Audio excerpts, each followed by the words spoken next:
Hello, welcome to the EPG Pathshala program in linguistics. I am Pramod Pandey, Professor, Center for Linguistics, Jawaharlal Nehru University. I am the principal investigator of this project. Today we are going to listen to a discussion of a module from the course Advanced Phonology. The coordinator of the course is myself, and the title of the module is Optimality Theory and Introduction. Listen to the presentation of this module. In the present module, we present an introduction to a non-derivational generative theory known as optimality theory, the dominant theory of phonology today. It briefly discusses the main points of difference between two main approaches in generative phonology, namely the derivational approach and the non-derivational approach.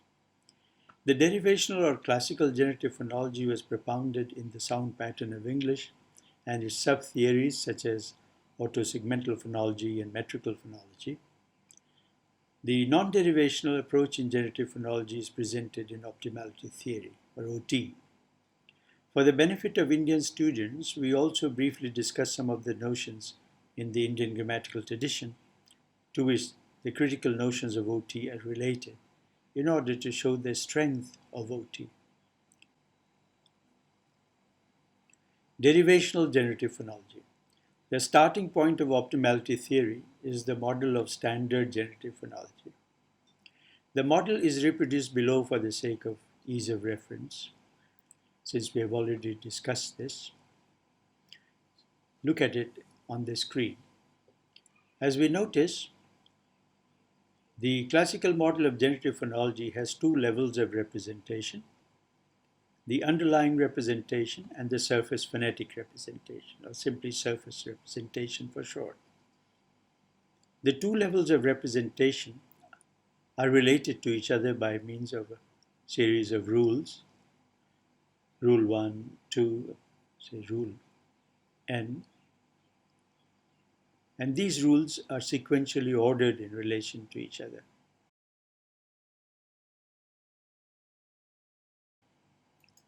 The following features characterize the classical generative model.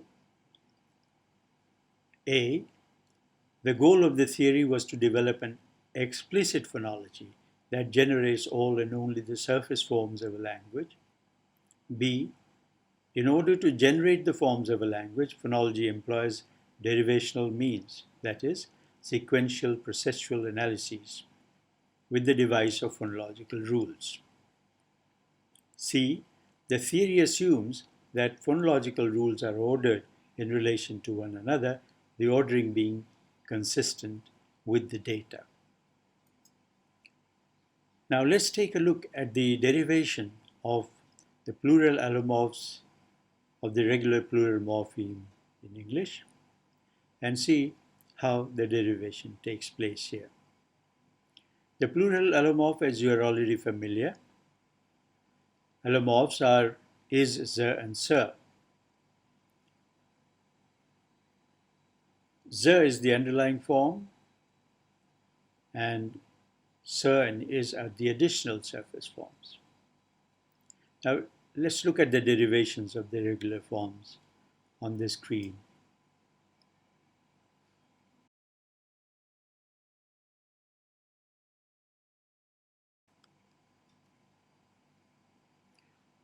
Now, two rules are involved in the derivation of the plural forms, namely e-insertion and devoicing. Let's consider the ordering amongst these. Suppose we order devoicing first and e-insertion later. If we do this, then we will find that the middle form, buses, cannot be in the output. Instead, the unacceptable form, buses, will appear because ze will have been devoiced.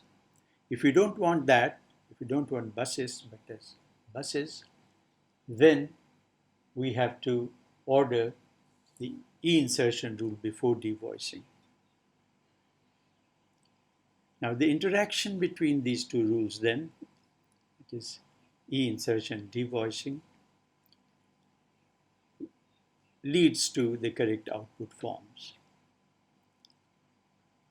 The point about the interaction is that the interaction among phonological rules in grammar helps express generalizations in a simple way.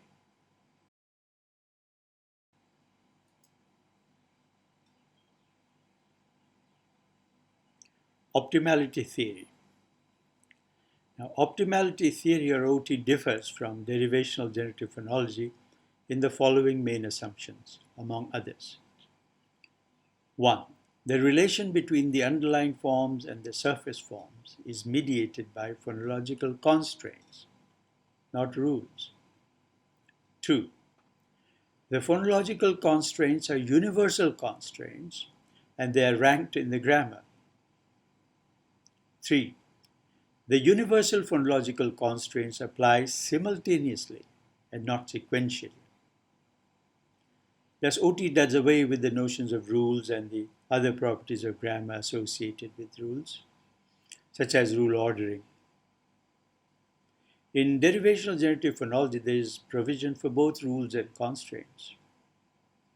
Let's take a look at some of the well-known constraints in generative phonology. As you see them on the screen, the maximal onset principle, which says intervocalic consonants are maximally assigned to the onsets of syllables in conformity with universal and language-specific conditions. So if there is a single consonant between two vowels, it goes as the onset, not as the coda, following this principle. The second constraint, obligatory contour principle. It says adjacent identical elements are prohibited. So identical sounds are best avoided. Then the no crossing constraint, which says association lines do not cross. Now you are familiar with all these constraints discussed in the previous modules on metrical phonology and autosegmental phonology. Note that the no crossing constraint alone is inviolable, but the other constraints, maximal onset principle and obligatory contour principle, are violated, as you will notice from the module, the examples given in there. Now, why are universal constraints violated? The violation of the constraints is warranted by the fact that although more than one form can emerge from a single input form, only one of them is selected as the output form. So the one output form violates all those constraints that allow the other possible but rejected forms. Since one of the output forms is selected among other possible forms, one of the constraints must be the strongest and ranked highest, while the others may be violated and are ranked lower. Notice that grammars differ on account of the ranking among constraints in them. The notion of ranking of the constraints in a specific grammar is of critical importance. Thus, grammars differ because the constraints in them are ranked differently.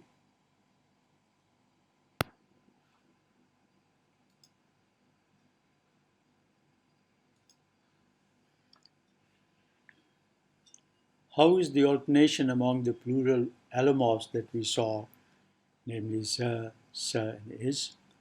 How are these accounted for in OT? Now, OT assumes that the following universal constraints apply in grammar and on the plural morphe. Constraint 1. Sequences of strident sounds are disallowed within a syllable. So two sounds such as s, sh, or s, ch, etc. are not allowed, and these are both strident sounds. The second, sequences of obstruents within a syllable must agree in voicing.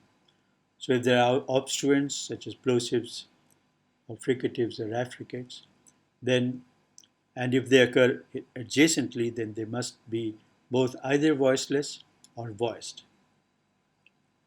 Now, if you look at the way these constraints are stated, notice at the start that they are always stated in capitals. Now, what does 8 do? As we noted, it prohibits a sequence of two strident sounds, and 8b prohibits a sequence of two obstruents that don't agree in voicing. We find that actually these can be easily be violated. For example, in Hindi, you have a violation of the no strident plus strident sequence, such as ashcharya. So sh and ch both are stridents, and yet they occur adjacently. And the Hindi variety of Indian English has the pronunciation of the word bags as bags, often a frequently heard pronunciation. And here, g and s are obstruents, and yet they don't agree in voicing.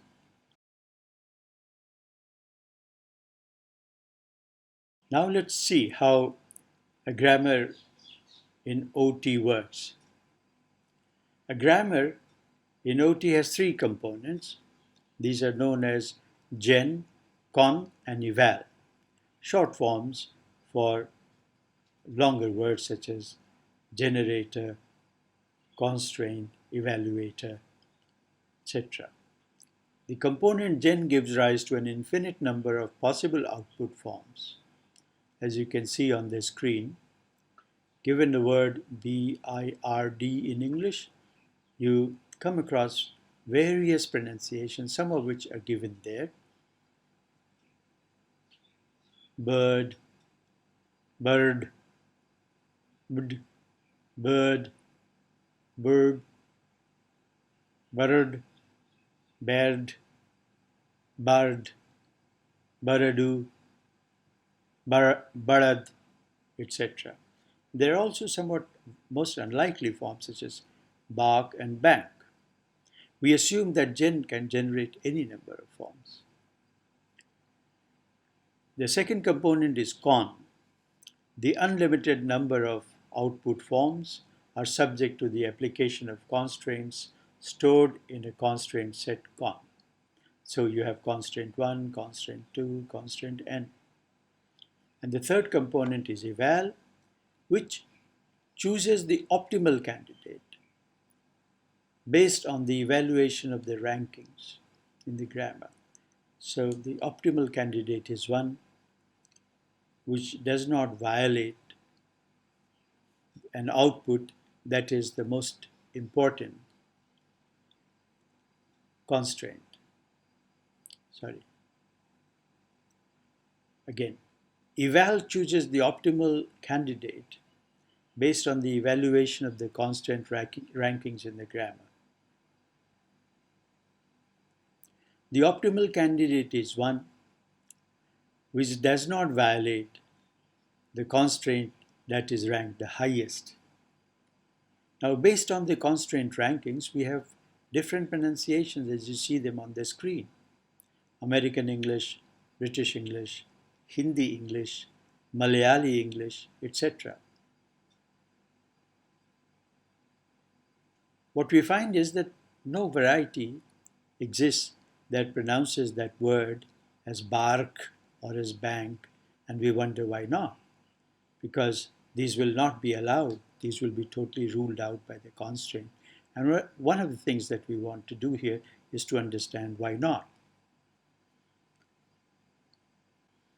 Now, as compared to the above conception of constraints in OT, where any number of constraints can apply to the outputs of an input form, derivational models that is, only those phonological rules apply that meet the structural description of a rule and not the entire set of rules. Besides, rules but not constraints create the impression that the generalizations are accidental properties and not predicted by the grammar. In OT, the outputs are predicted by the grammar. The constraints are ranked in such a way that only an optimal output will emerge and not any other.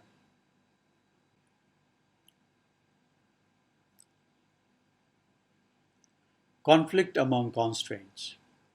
From the earliest time in grammatical theory, conflict among linguistic rules and principles has been a subject matter of critical concern.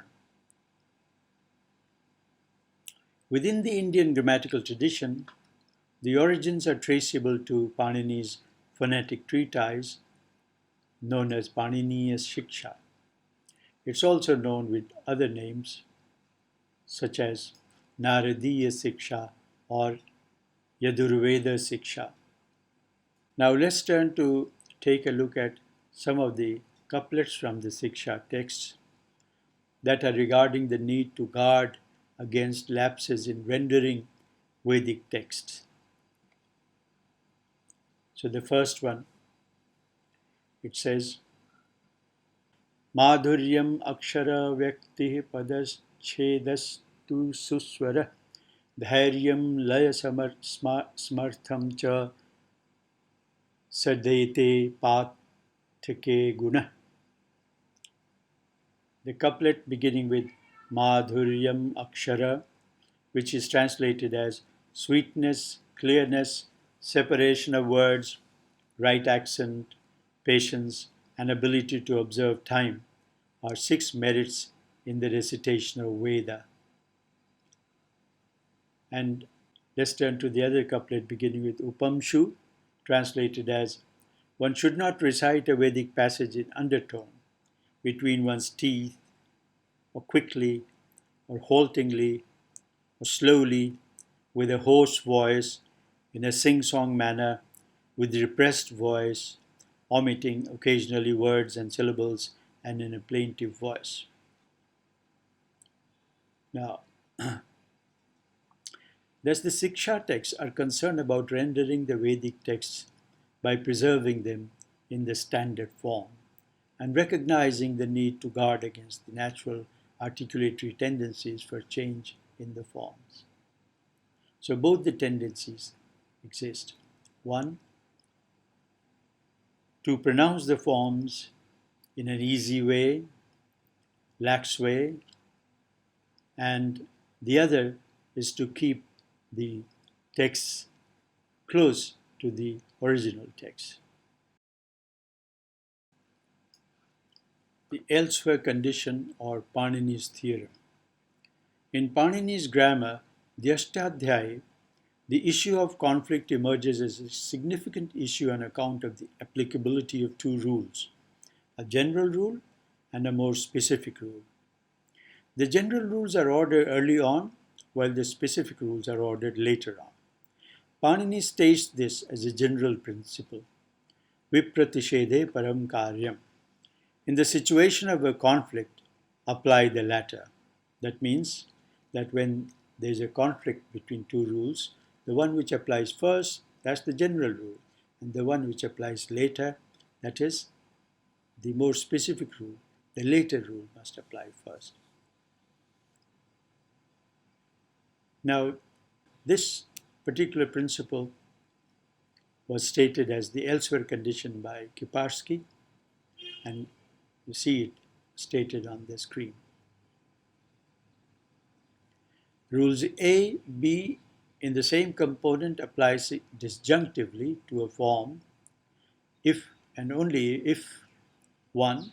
The structural description of A, the special rule, properly includes the structural description of B, the general rule, and the result of applying A to the form is distinct from the result of applying B to it. In that case, A is applied first, and if it takes effect, then B is not applied. Now, one of the simplest examples of the universality of the application of the elsewhere condition is the precedence of irregular affixation over regular affixation. For instance, in English, the formation of irregular plurals such as mice, data, oxen, men, from the singular mouse, datum, ox, and man must precede the formation of regular plurals such as houses and cars. Because if that doesn't happen, then the irregular forms will never exist, they will be lost. The elsewhere condition has been renamed as Panini's theorem in optimality theory. in McCarthy and Prince's work, in accordance with the revised conception of grammars consisting of constraints rather than rules, mediating the input and the output levels of linguistic forms. Paninis' theorem determines the higher ranking of more specific constraints over more general constraints applying to an output. It's interesting to note that the issue of conflict between principles and rules was thought of constituting not only grammar but also linguistic capacity in general in the work of Wilhelm von Humboldt at the beginning of modern linguistics. Look at the following statements from von Humboldt. All individual languages belong together. All their particular characteristics, however different from one another, come together in man's capacity for language. This capacity is the central point in the study of language. Language can be compared to an enormous web in which each part stands in a more or less clearly recognizable relationship with the next one, and all of them are likewise related to the whole. Humboldt was of the view that a language is driven by two forces, the force of inertia and the force of energeia, that lend it the character of a system which is in constant change. So if you have listened to the introduction to optimality theory, as we tried to discuss, optimality theory is a radical change from the derivational theory of generative phonology. We tried to see how some of the basic assumptions of optimality theory actually have roots in our own Indian grammatical tradition. Optimality theory is one of the most dominant theories of phonology. I hope you will be able to read the important modules on the subject that are coming and try to do the exercises in them to be able to gain familiarity with the theory, which is so well known today and which is being practiced by most phonologists. Thank you.